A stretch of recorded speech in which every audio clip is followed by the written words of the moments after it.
Man, this game takes me back. What's going on, everybody? It's Magnus. In today's video, we are driving in Need For Speed Undercover. A lot of people think that this is the worst Need For Speed game out there, but I don't think so. I actually kind of like it, to be honest with you, but for very specific reasons. But without further ado, let's get right into this time capsule. Today we'll be driving the Porsche 911 GT2 because that's the cover card. So before we start things off, I kind of just want to say that this was the first Need For Speed game that I was hyped for. In fact, this was the first Need For Speed that I saw the trailer on TV back in 2008. Now, this game has a lot of nostalgia for me personally, right? It was one of the most hyped games that I have ever wanted to play for a very long time. Being a fan of Need For Speed before, like Hot Pursuit 2, Most Wanted, and Need For Carbon, this was definitely up my alley. And obviously when I saw the trailer, I could not wait to get my hands on this. Unfortunately, I didn't have a PS3 at the time, so I played this on the PC. And I even played it on the PlayStation 2. So without further ado, we already know what car we're gonna drive. And let's get right into it, to be honest.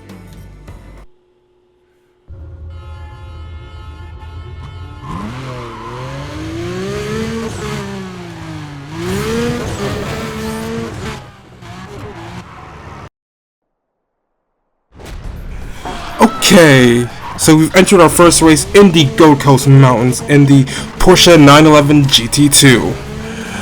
Now, the reason I picked this car is simple. I believe it's one of the most underrated, untalked about 911s ever. It's my favorite 911 when you compare it to the GT3 and the Turbo. When I first saw this car, I fell in love with it. It looked so fantastic. The sound was incredible, and I believe it was the first time Porsche could take on Ferrari and Lamborghinis at the time, which was the 458 and the Gallardo. This was also the first true 911 to hit 204 miles an hour. But this game really brings me back. Like I said before, it was the first game in the series where I saw its trailer on the TV for the first time, right? And I remember watching whole Let's Plays of it back when Let's Plays didn't have commentaries. It was the first time, it was a time where I started to understand video games, you know, like sequels, prequels, and series, right? This also came at a time when I was endlessly playing Need For Speed Most Wanted on the PS2 at the time, right? This game came out a year after Pro Street, right? And in theory, this game had the formula of Most Wanted 2005, right? You had the cop chases, you had the epic story, you had the fantastic customization, and you had so much more, right?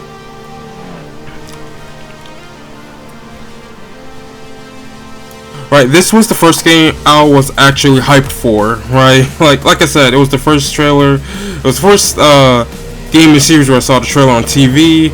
I saw the E3 presentations. It was just something I really wanted to play. I was already a fan of Most Wanted, and this game looked like Most Wanted at the time. I do know there was a PS2 version that had a similar handling, a similar map design to Most Wanted 2005, and it was just so cool and different, you know.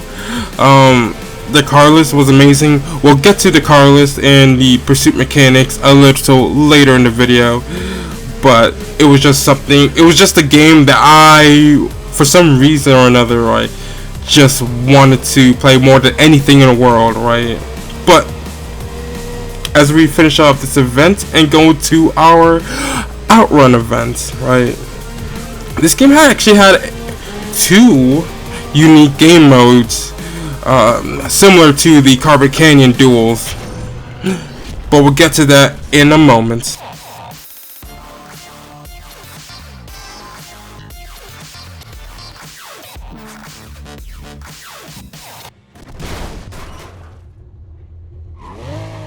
Now, one of the features of this game was the ability to instantly head up into another race without driving anywhere or without opening a map. Well, because I wanted to do a outrun event, I decided to open up the map, right?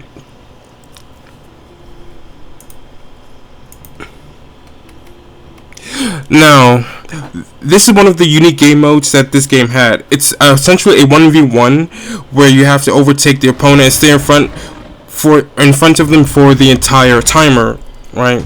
This was a free roam mode, meaning that as long as you stayed in front, you were able to traverse the map any way that you wanted, except for fast travel, right?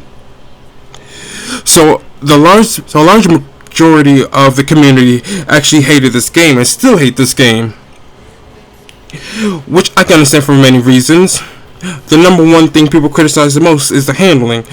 Sometimes it would present itself as a grip overload, and sometimes it would present itself as understeer heavy. It wasn't the most consistent. Then it was the contact physics. Hitting the wall sent your car flying and doing flips and jumps, and when this happened, it generally just felt unpleasant to drive sometimes, especially when you compare it to Most Wanted, right? And Carbon, it wasn't the best, but when it was working, it was pretty amazing, right? As you can see in this outrun, there isn't no barriers, there's no track to follow. You literally just have to outrun them. And honestly, I wish they brought this mode back in modern Need for Speed. I think this is one of the things that's missing a lot, right? Just the ability to drive wherever you want in the map while doing a race. So I really like that. I really like that a lot.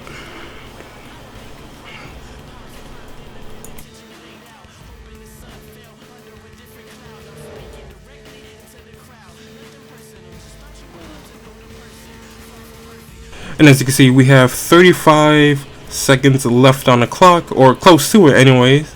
Yeah, I would say this is probably one of my more favorite game modes in this game, to be honest with you. Yeah, and I wish they did bring it back. Hopefully they'll look at older Need for Speed games in the future, if there is a future, and look back and see what worked or what didn't for this series. I wish this game got more love, to be honest with you, because I don't think it's that bad, to be honest with you. And there we go. I don't believe we dominated this one, did we?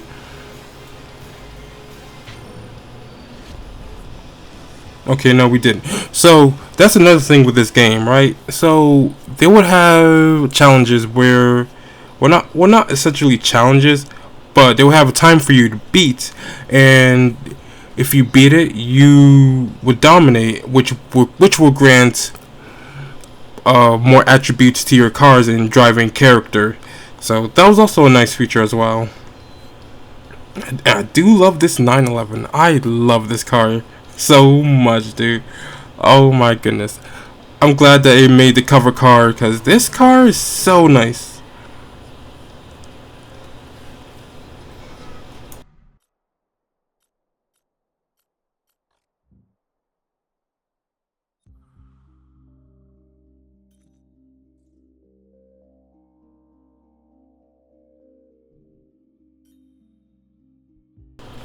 So we're entering our first police event.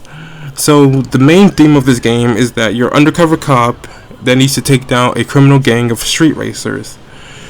While not trying to blow your cover, this game has similar pursuit mechanics to Need for Speed Most Wanted and Carbon. You can crash into objects known as pursuit breakers to disable police or slow them down. You'll also get a in-game camera moment every time you trigger one of these events. Right?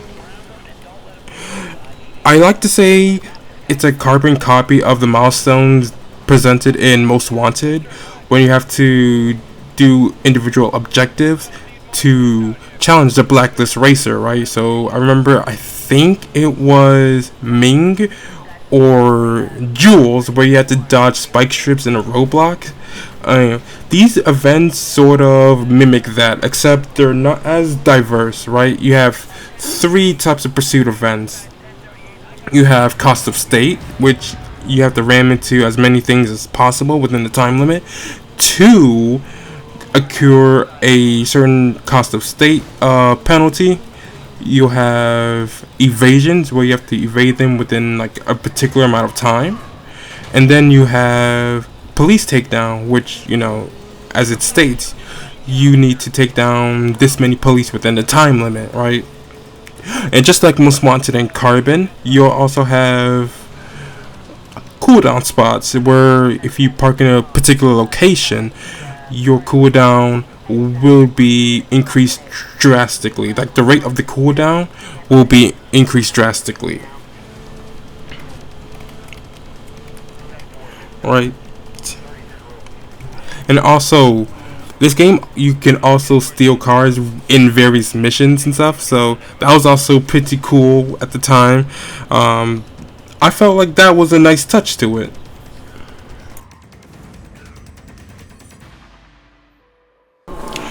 Need for Speed Undercover went through a development hell. The studio at the time, Black Box, was cut in half to focus on not only this game and not only finishing up Pro Street, but also to produce another skate series, and as well as other projects, right?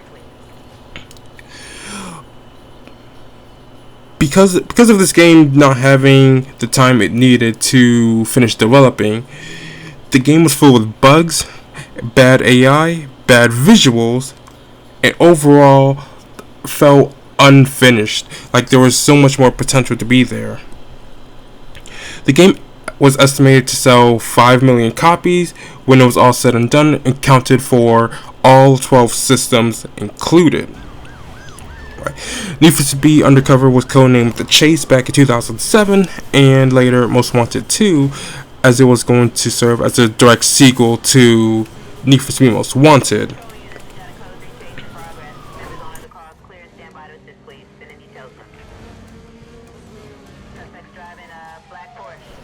Oh, one interesting fact that EA Games label president stated during development that the fact that the sales of Need for Speed Pro Street didn't live up to EA's hopes for the game, the Need for Speed franchise will go back to its roots, although Undercover was already in development before Pro Street. Now that's very interesting, because I had always thought that Undercover started development after Pro Street. I didn't know these games were being made simultaneously, because they both use similar handling models, and they both have the same car sound, same physics for the most part. I didn't think the development was the other way around, to be honest with you. So that's something I learned quite late into making this video. So yeah, so there's your fun fact.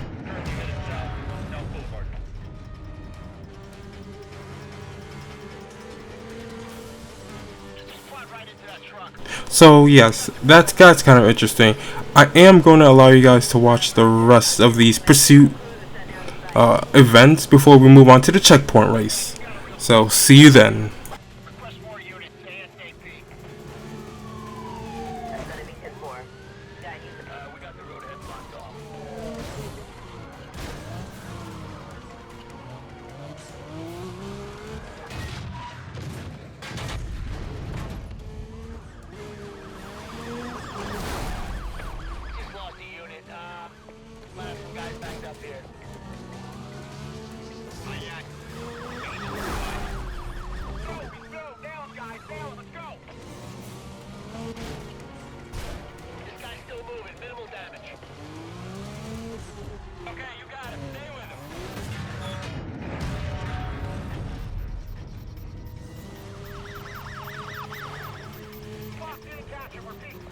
I got no visual contact on the code 6. Let's see, I'm trying to get a 20. Confirming suspect was last seen southbound on Dock Street. Container will be set up ahead of his last known direction of travel. This call is still code 6, handled on channel 3, please.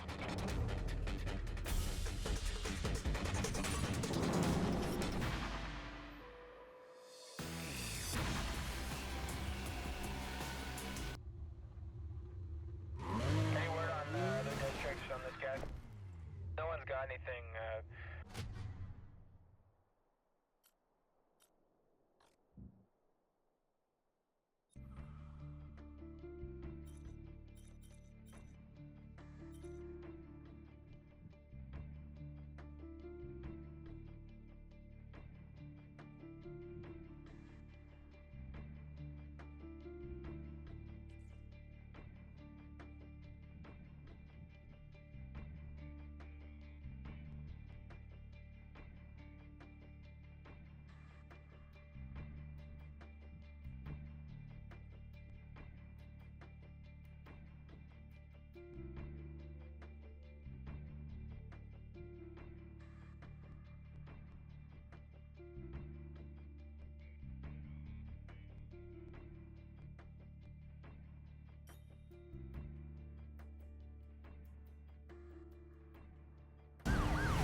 Suspect trying to get away from police units, heading northeast, that's northeast, past the refinery.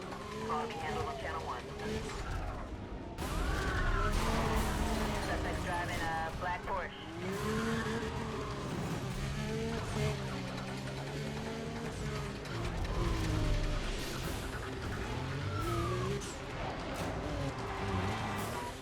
Yeah, suspect's cutting through the lumber mill. We're still on him.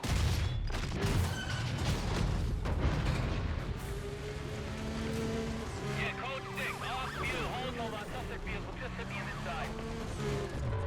Target just flew past us. We're code 3. Suspect caught air, but he's still going.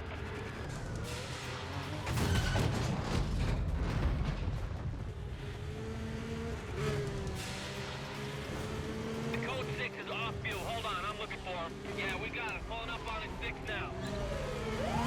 Attention pursuit. State patrols clearing units to join you. They'll be with you, very soon. We're on him now. Yeah, he's moving fast.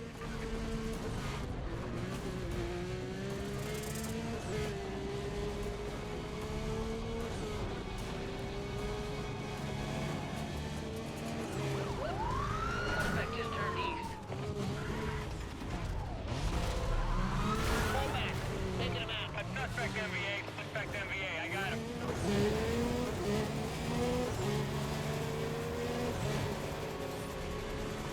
Units, BCP on suspect. I don't have a visual. Stand by.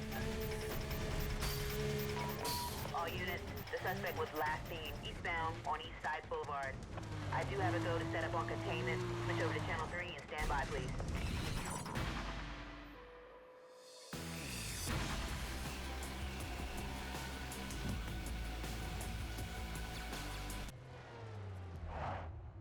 At dispatch, we're getting nowhere here. We got other calls.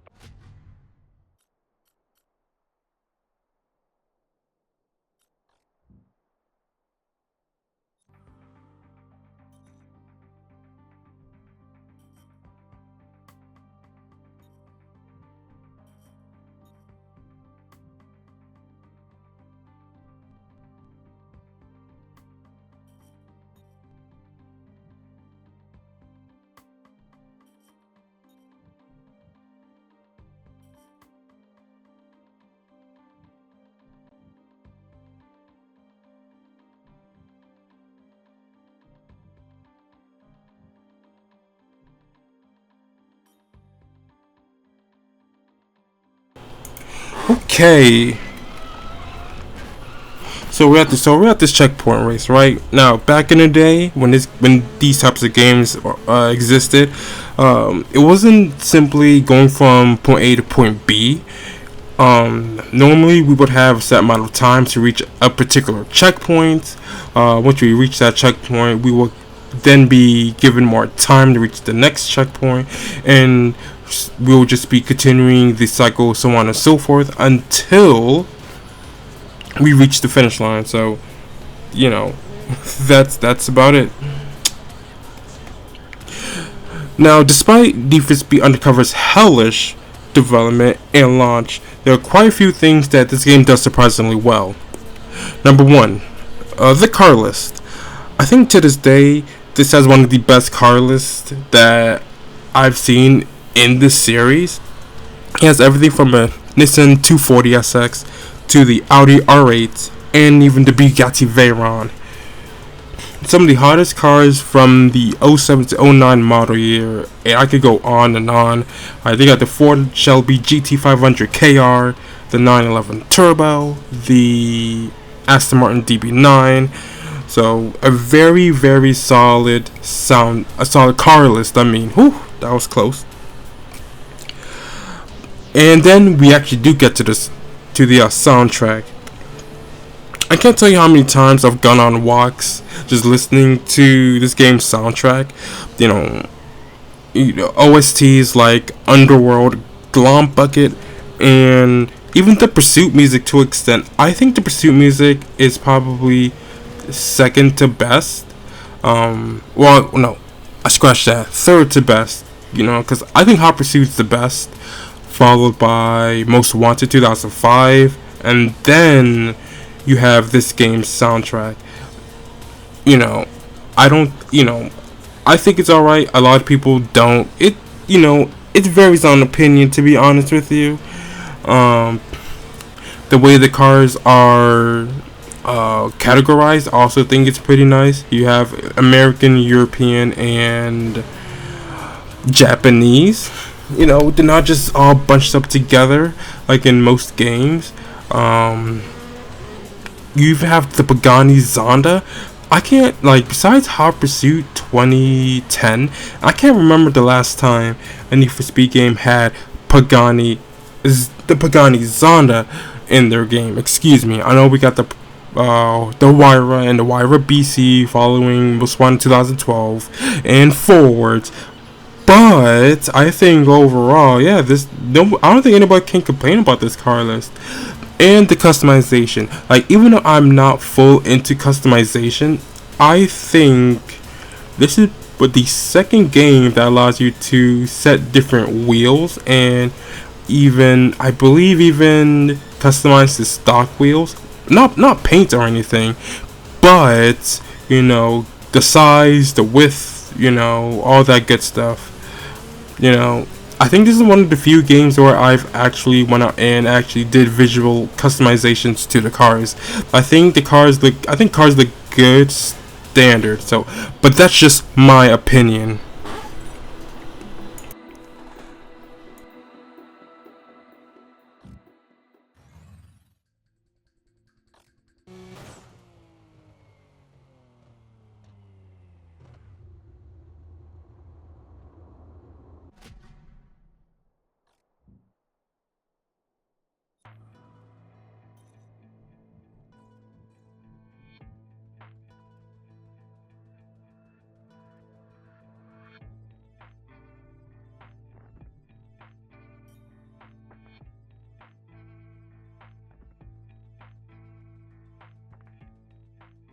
And finally, to finish this video off, we have the highway battle. Now, obviously, for this, you will have to pass your opponent and gap them within 1,000 feet, and or before the timer runs out. Right? This game mode has been compared to Carbon's Canyon Duels and or Underground's Outrun events. Right? Every Need For Speed game has its hit theme. Right? When it comes to events, Carbon had its canyons, like I said before. You could do duels, you could do drifts. Need For Speed Hot Pursuit had its Hot Pursuit event modes where you play as a cop or racer. In this event, you really are just racing at high speeds throughout heavy traffic while the OSC goes crazy in the background. I'd say it's as intense as Carbon's Can You Do It, except for instead of falling off a cliff, you can actually total your car. And when the game works right and there's just huge traffic and you're trying to like weave through them, it's actually really fun. It's actually really fun. You know, it's a lot more complicated than Carbon's Can You Do It. I'll say that for sure, right? So, and we dominated this event. So we're gonna do one more, and then I'll finish off with the final thoughts.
So, after going back and playing Need for Speed Undercover, I think this is one of the games that you love secretly, but a lot of people don't, and that's for good reason.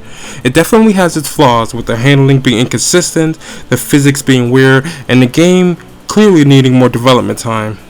But at the same time, there's still a lot of charm here. Just driving around the world doing races and listening to the soundtrack is honestly a lot of fun. I wouldn't call this the worst Need for Speed game in the series. If anything, it's a game that had a lot of unrealized potential. Story-wise, I can honestly say I put it up there with Need for Speed The Run. The car list is easily one of the best alongside Need for Speed Unbound, and the soundtrack is also up there with Need for Speed Rivals. And it's honestly a shame that the developers at EA Black Box didn't get the time needed, because this game could have been something special. But those are just my thoughts. Alright, now I want to hear your voices. Did you play Need for Speed Undercover? And if you did, what system did you play it on? Did you enjoy it, or do you think it deserves the reputation that it has? If you enjoyed this video, feel free to like and subscribe. I'm pushing for 500 subs this year, and I really appreciate the support. And with all that being said, take care of yourselves and each other. I'll see you guys in the next one. Take it easy.